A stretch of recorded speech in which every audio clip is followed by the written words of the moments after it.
చంద్రబాబు నాయుడు గారి skill development కుంభకోణం కేసులో 17A సెక్షన్ వర్తిస్తుందా వర్తించదా, ఆ సెక్షన్ కింద అరెస్టు చేయవచ్చా చేయకూడదా అనే సుప్రీంకోర్టు ద్విసభ్య ధర్మాసనం గౌరవ జస్టిస్ శ్రీ అనిరుద్ధ్ బోస్ గారు, గౌరవ జస్టిస్ బేలా ఎం త్రివేది గారి ద్విసభ్య ధర్మాసనం ముందు ఉన్నది. సుదీర్ఘ విచారణ జరిగింది.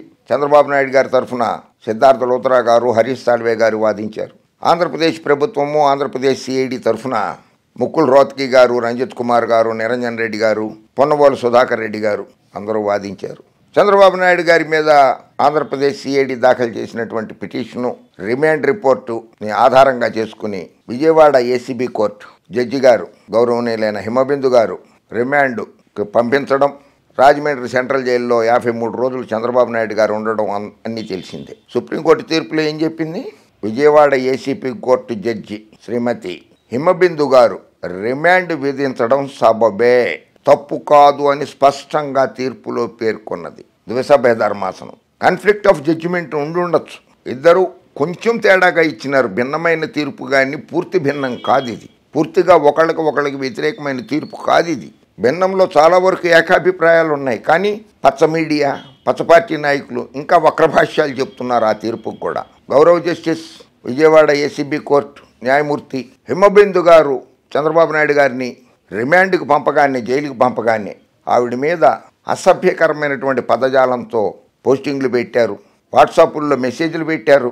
ఆవిడ చాలా ఆవేదన చెందింది. ఇప్పుడు సుప్రీంకోర్టు న్యాయమూర్తులు ద్విసభ్య ధర్మాసనం తీర్పు ఇచ్చిన తర్వాత కూడా కొద్దిమంది మౌత్ పబ్లిసిటీ అంటాం కదా, అది వ్యాప్తి చేస్తున్నారు.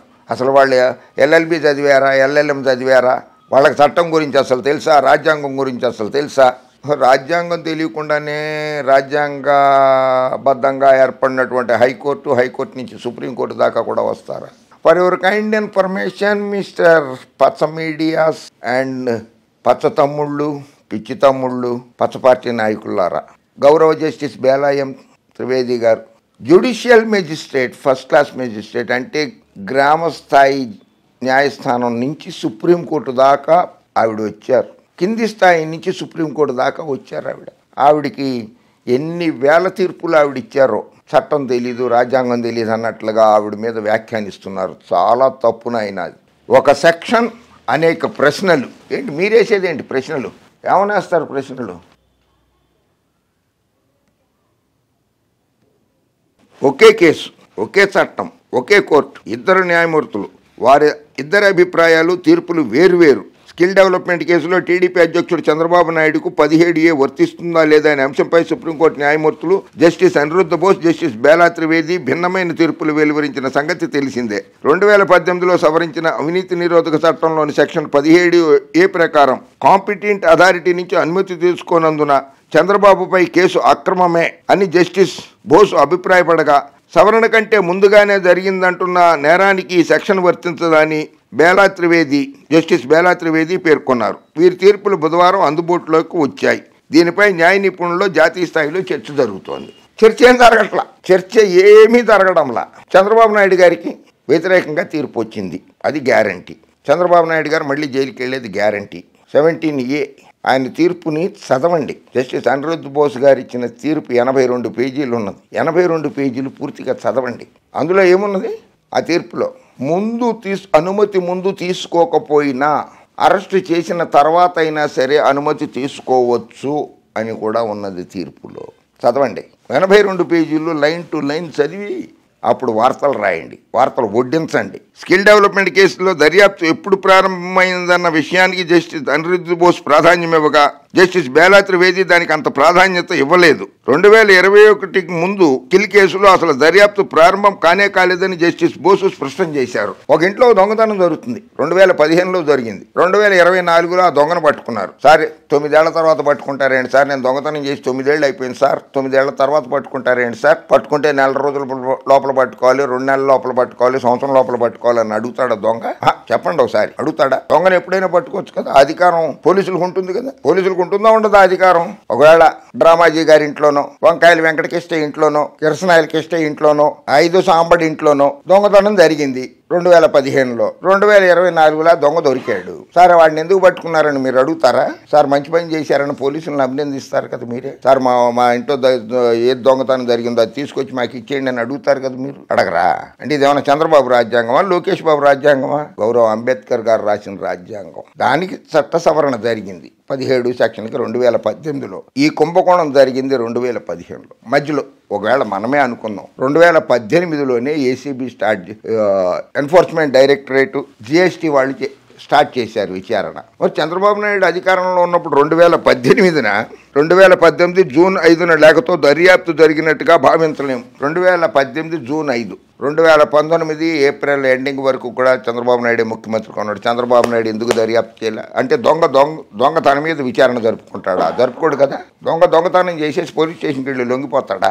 సార్ నేను ఫలానా ఇంట్లో దొంగతనం చేశాను సార్, 100 గ్రాములు బంగారం తీసుకొచ్చేసాను సార్, ఇదిగోండి సార్ మనం పంచుకుందాం సార్, వాళ్ళ మీద కేసు పెట్టదు సార్ అని అడుగుతాడా పోలీసుల్ని? 2015లో జరిగితే 2018 వరకు నువ్వే కదా, చంద్రబాబు నాయుడే కదా ముఖ్యమంత్రిగా ఉంది, అప్పుడు ఎందుకు విచారణ జరిపించలా? అంటే దొంగతనం చేశారు, అది లెక్క. అంతేగాని న్యాయస్థానాలు కరెక్ట్గానే తీర్పు చెప్పాయి. న్యాయస్థానాలు ఏమీ తప్పు చెప్పలేదు. న్యాయమూర్తులకి అసంబద్ధ వ్యాఖ్యలు చేస్తూ వాళ్ళకి ఉద్దేశాలు ఆపాదించకండి. వాళ్ళు చాలా చక్కగా తీర్పిచ్చారు ఇద్దరు కూడా. అనిరుద్ధ్ బోస్ గారు త్రిసభ్య ధర్మాసనానికి వెళుతుందో లేకపోతే కాన్స్టిట్యూషనల్ బెంచ్ వెళుతుందో కూడా చీఫ్ జస్టిస్ డివై చంద్రచూడ్ గారు నిర్ణయిస్తారు. ఆయన పెద్దలు. కాన్స్టిట్యూషనల్ బెంచ్ అయితే ఒకటి ఆల్రెడీ ఎగ్జిస్టింగ్లో ఉన్నది, కేసు విచారణలో జరుపుతున్నది ఒక బెంచ్. సో ఆలస్యం కాకపోవచ్చు ఆ బెంచ్కి గనక వేస్తే. త్రిసభ్య ధర్మాసనం గనక మళ్ళీ మొదలైతే 2-3 నెలలు తీర్పు చెప్తే 2-3 నెలల్లోనే తీర్పు వచ్చేస్తుంది. అయితే ఈ లోపుగా ఎన్నికలు జరిగిపోతాయి. జైలు నుంచి బయటకు వచ్చిన తర్వాత కూడా చంద్రబాబు నాయుడు గారు నోరు అదుపులో పెట్టుకోలేదు. తండ్రి గారు జైలుకి వెళ్ళి వచ్చాడు కదా అని చెప్పి ఆ బాధ కూడా లేకుండా లోకేష్ కూడా రోజు పచ్చి అబద్ధాలు, తండ్రి కొడుకులు ఇద్దరు కలిసి రోజుకు 1,000 కొద్ది అబద్ధాలని ప్రజల మీదకు వదులుతున్నారు. వాళ్ళకు తోడు ఈ పచ్చముఠా ఒకటి. ఈ పచ్చముఠా కూడా రోజు అసంబద్ధ వార్తలు వడ్డీ వారుస్తున్నాయి. అవినీతి నిరోధక చట్టం ప్రధాన లక్ష్యం పాలనలో పారదర్శకతను, జవాబుదారీతనాన్ని పెంపొందించి అవినీతిని నిరోధించడమే అని జస్టిస్ బేలా త్రివేది అన్నారు. కరెక్టే. ప్రజలు అవినీతి లేకుండా ఉండాలనే కోరుకుంటారు ఈ దేశ ప్రజలు. సో ఆవిడ చెప్పింది కరెక్టే కదా. గౌరవ జస్టిస్ గారు చెప్పింది కరెక్టే కదా. నిజాయితీపరులైన పబ్లిక్ సర్వెంట్స్ తాము అధికారంలో ఉన్న కాలంలో తీసుకున్న నిర్ణయాలకు సంబంధించి దర్యాప్తు పేరుతో వేధించకుండా ఉండేందుకే సెక్షన్ 17A ప్రవేశపెట్టారని ఆమె కూడా అభిప్రాయపడ్డారు. కరెక్టే, అది కూడా కరెక్టే. సెక్షన్ 17A కొత్తగా వచ్చిందని, దాన్ని ప్రవేశపెట్టిన నాటి నుంచి అది అమలులోకి వస్తుంది, కానీ మొత్తంగా పాత నేరాలు కూడా వర్తింపజేయరాదన్నది తన అభిప్రాయం అని తీర్పులో చెప్పారు. సెక్షన్ 17A 2018 చట్టం తర్వాత జరిగిన నేరాలకే వర్తిస్తుందని, అంతకుముందు జరిగిన నేరాలకు కాదని చెప్పారు. ముందస్తు అనుమతి లేనంత మాత్రాన FIRని కొట్టివేయలేమని చెప్పారు. మీరు వేసిందే క్వాష్ పిటిషన్ కదా, కొట్టేయమన్నారు. అంటే FIR కరెక్ట్.